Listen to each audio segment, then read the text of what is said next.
Yohan yang masih berduka atas kematian kakaknya, duduk termenung di dalam gereja sambil memegangi batu jasad kakaknya.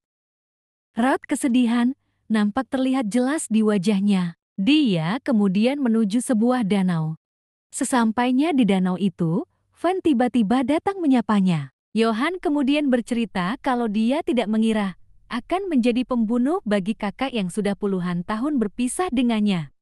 Yohan kemudian bertanya kepada Van, apakah dia juga mempunyai seorang kakak? Van menjawab kalau dahulu dia juga mempunyai seorang kakak. Di tempat lain, nampak Gungtan memasuki sebuah bangunan. Di dalam bangunan itu, nampak banyak orang yang sudah menunggunya. Gungtan kemudian duduk di singgasana miliknya. Saat duduk di singgasana itulah, cucunya Bokju ini memanggilnya dengan sebutan paman.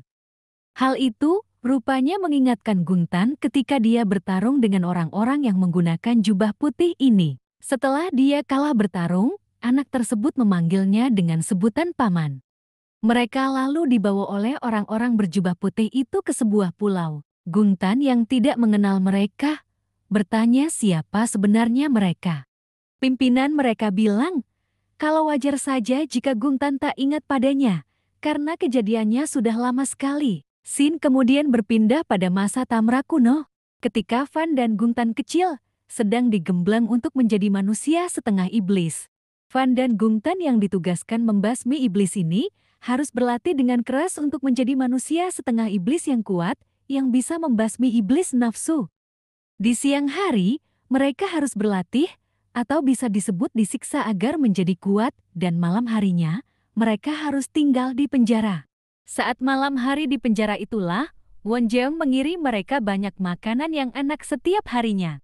Di tempat lain, Won Jeong sedang berlatih membuat perisai untuk mengalahkan iblis nafsu. Dia harus berhasil membuat perisai tersebut jika ingin Van dan Gungtan dibebaskan dari berlatih menjadi manusia setengah iblis dengan penuh siksaan. Suatu ketika, Won Jeong bertanya kepada Jong Ryong, apakah jika dia berhasil membuat perisai untuk iblis nafsu, Van dan Gungtan akan dibebaskan?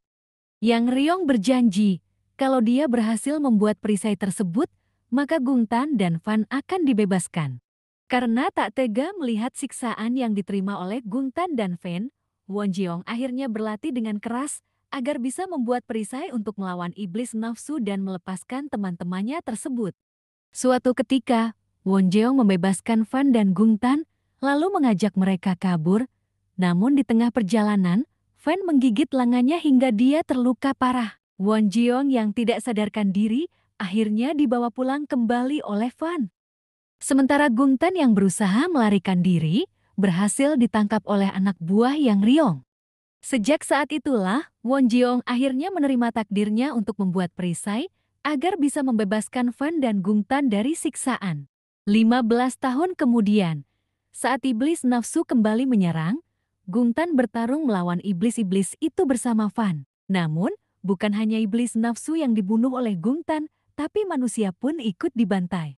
Di kuil Tamra, Won Jeong mengabarkan kepada Jong Ryong bahwa dia sudah punya kekuatan untuk membuat perisai. Jadi, dia memintanya kepada Yang Ryong agar membebaskan Van dan Gungtan begitu perisai berhasil dia buat. Setelah Yang Ryong menyetujui keinginannya, Won Jeong mendatangi Van dan Gungtan, serta mengabarkan kalau dia akan membuat perisai di pulau itu, tepat di waktu bulan purnama.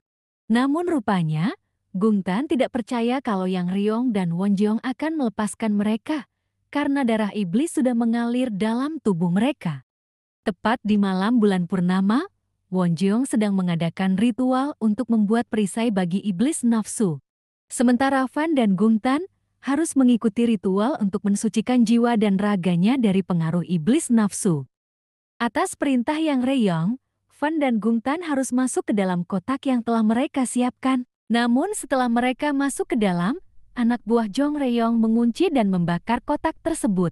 Van dan Gungtan yang sudah ditipu, akhirnya marah dan berubah menjadi iblis nafsu, dan berhasil keluar dari tempat tersebut. Mereka membunuh semua orang di sana termasuk Yang Ryong.